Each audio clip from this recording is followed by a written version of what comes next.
tes fresh from the oven. Game jadul, game sepi, game pay to win, game ampas. Oke, tapi sampai sekarang ya masih ada yang main game ini, termasuk gua. Is it worth it? Oh yeah, it's worth it. If you're strong enough. Mungkin penonton lama gua udah bosen, karena kayaknya gua udah berulang kali bahas ini game ya. Kayaknya udah jadi sapi murah yang gak pernah terus lama-lamanya. Dan gue pun sekarang tuh udah mulai, enggak sih, emang beberapa bulan terakhir tuh udah gak konsisten buat bahas ini game. Kayak banyak banget yang gue miss, dan kayaknya banyak kreator yang kreator sih, dia kan buat video terus upload di YouTube ya. Cuman ya bagus lah, pasti lebih bagus dari punya gue.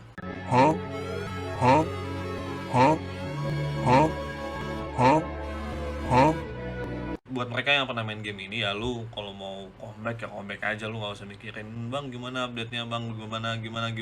Leave me alone. Bang gimana update-nya, bang gimana. Ya lu main aja, soalnya ini game nggak ada yang kayak gimana, nggak ada yang kayak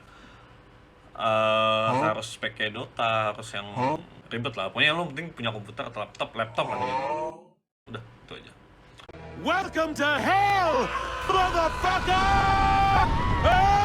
Tapi This is the worst. resiko tanggung sendiri. Yang pertama, 7 hal kenapa ini game jadi resiko tanggung sendiri. What do you mean? What do you mean? What do you mean? 1, kalah pamor dengan game yang satu naungan sama dia. Simple, lebih berkesan, terus komunitasnya lebih banyak jalan. Bener juga yang sultannya lebih waras. Kenapa lebih waras? Kalau 10.000 view ya baru nanti gue bahas lah, kalau enggak ya 1.000 susah. Player aktifnya mungkin di bawah 500 orang ya. Mungkin, tapi kayaknya nggak nyampe deh. Window ya, kayaknya nggak nyampe 500. Lu komen di bawah kalau misalnya memang berekspektasi sih gitu. Ya, benerin aja kalau gue salah.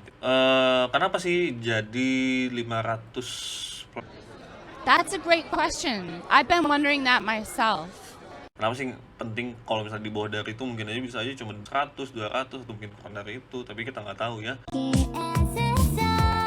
Yang jelas sih kalau buat permasalahannya adalah ketika buat newbie atau misalnya orang buat nambah masuk atau new user buat masuk, ya sebenarnya PW udah didesain untuk newbie friendly basicnya. Pinter sih kayaknya. Nah, kalau misalnya lu cuma ngejar level 100 R2 mungkin gampang. Artinya ya kalau yang udah main paham lah kenapa gue bilang gampang. Ya sebenarnya lu seminggu kalau niat juga bisa aja 100 R2. Cuman setelah itu ya lu mau nggak mau kemana-mana, lu equip, lu garuk, apa segala, lu mesti ada teman di situ. Atau ya kalau lu niat ya lu bikin 10 char, lu garuk, lu up 10 charnya mati-matian gitu aja sih. Itu satu-satunya solusi gitu. Jadi ya after end-nya sih tetap nggak enak buat newbie pada dasarnya.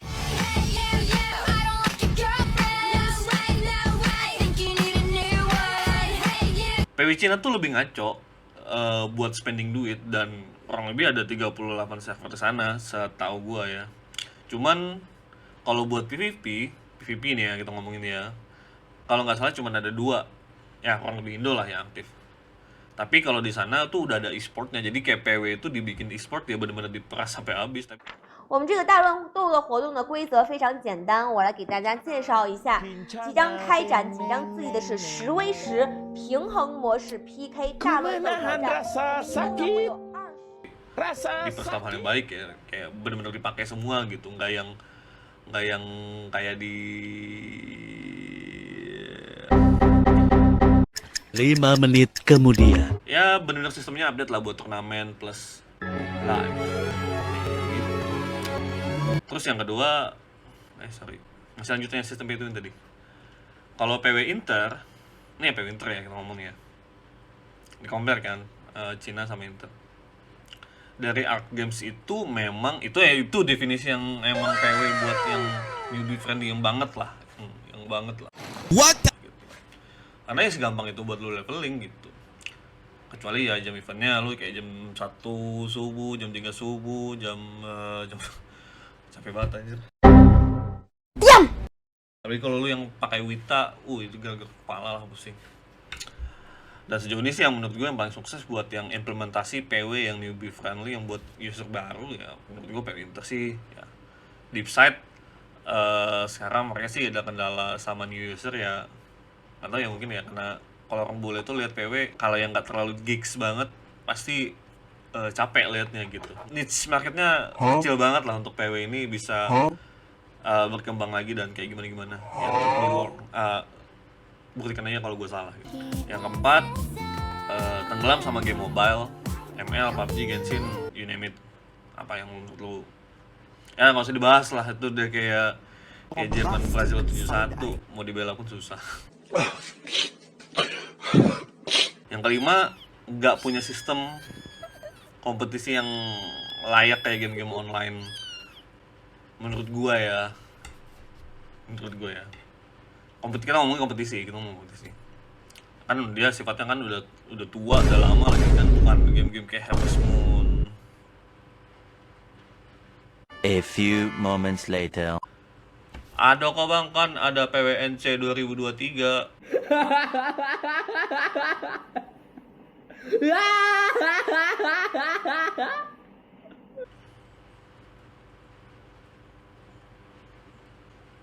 Yang keenam, depresiasi gila-gilaan dari harga barang gold sampai chart itu sendiri. Gue bakal bikin video lah kalau misalnya udah tembus 5.000 views soal masalah ini. Ini depresiasi penting lah buat yang tipe-tipe yang lu emang main PW tapi buat nyari duit. Ya kadang gue bingung sih, tapi ada lah. Gue kadang juga jual-jualan, jual rugi. Contohnya lu main game di server baru. Ini contoh aja. Ya bisa aja gue salah. Salahin aja kalau misalnya gue salah. Lo main di server baru terus lo habis ya 5, 10. Terus merger sama server lama. Biasanya sih. Tapi bohong. Habis itu setelah merger ya harga chart lo bakal yang tadi habis itu udah 10 jutaan. Ya paling kalau dijual valuasinya sekitar 1 jutaan lah kalau diadu sama chart yang ya sama nih, setara nih, tapi yang satunya server lama gitu. Berdasarkan kisah nyata ya, bahkan sekarang tuh lagi ancur-ancuran lah ya. Kayak chart max tuh udah kayak di bawah 10 juta semua sekarang. Chart G5 berapa ya? 8 juta kalau nggak salah. G5 loh. Padahal kalau ngikutin evaluasi yang setahun yang lalu, buat G5 nya aja udah habis 15 juta. 10 sampai 15 lah. Ya buktikan aja kalau gue salah. G1 ke G5 ya, bukan G5 tok. 10-15 juta mungkin lebih kayaknya. Apalagi yang gue pertama kali main tuh mahal kali bos. Tapi itulah server baru ya kan.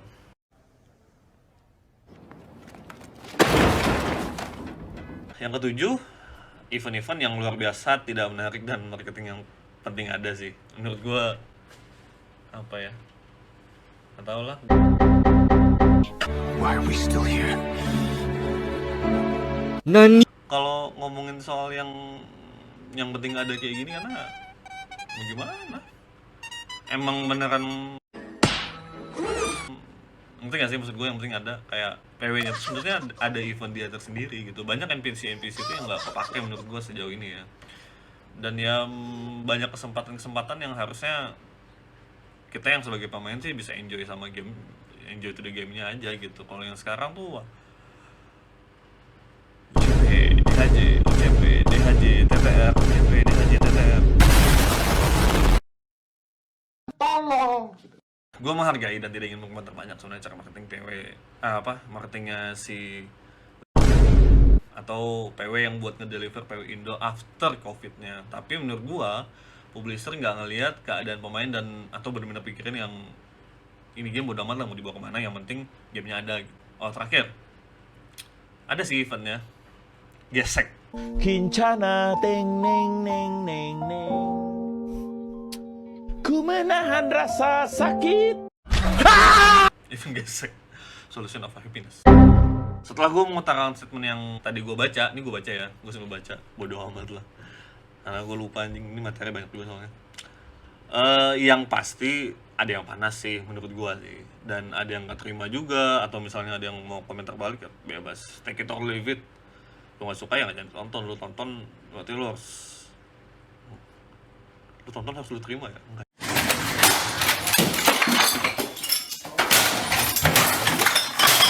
Habis itu gue sendiri pun sebenarnya posisinya nggak terlalu bisa sering-sering banget lah main ini game, you know lah.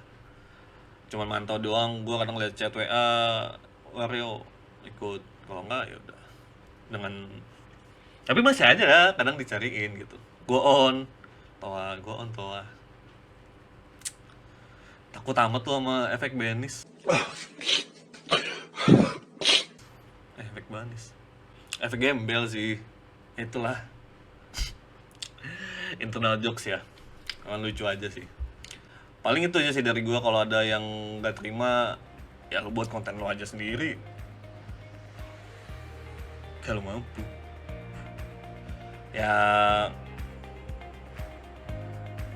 Kalau misal lu nggak mampu bikin konten yang kayak gini ya take it with your chin ass man.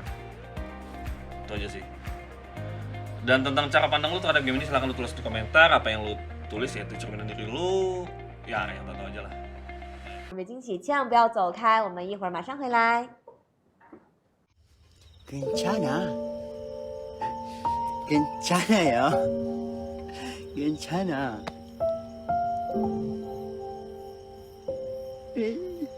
괜찮아.